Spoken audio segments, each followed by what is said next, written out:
Hello বন্ধুরা, I am digital Bangla channel থেকে আপনাদের স্বাগত জানানো হচ্ছে।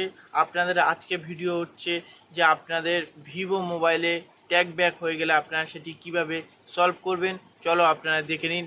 কাজটা করার জন্য আমরা মোবাইল স্ক্রিনে চলে এসেছি। আপনাদের ভলিউমটা অফ করে দেবেন, নাহলে সাউন্ড হবে। আপনাদের মোবাইলের সেটিং আপনারা দেখে নেবেন। নিয়ে আমার মোবাইলের সেটিংয়ে আমি চলে এসেছি। আমার মোবাইলের সেটিংয়ে দুবার টাচ করে দেবেন, দিয়ে সেটিংয়ে চলে যাবেন। গিয়ে আপনার মোবাইলে উপরের দিকে স্ক্রল করবেন, স্ক্রল করে দেখবেন শর্টকাট অ্যান্ড অ্যাক্সেসরিজ লেখা আছেন, ওখানে দুবার টাচ করে দেবেন।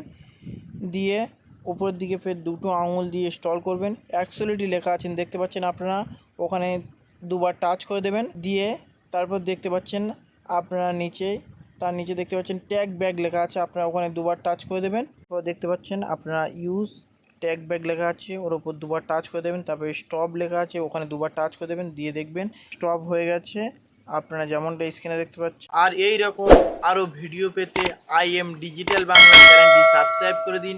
আর আপনাদের কোনো প্রবলেম হলে কমেন্ট করুন, চেষ্টা করব আপনাদের প্রবলেমটা সলভ করে দেওয়ার জন্য।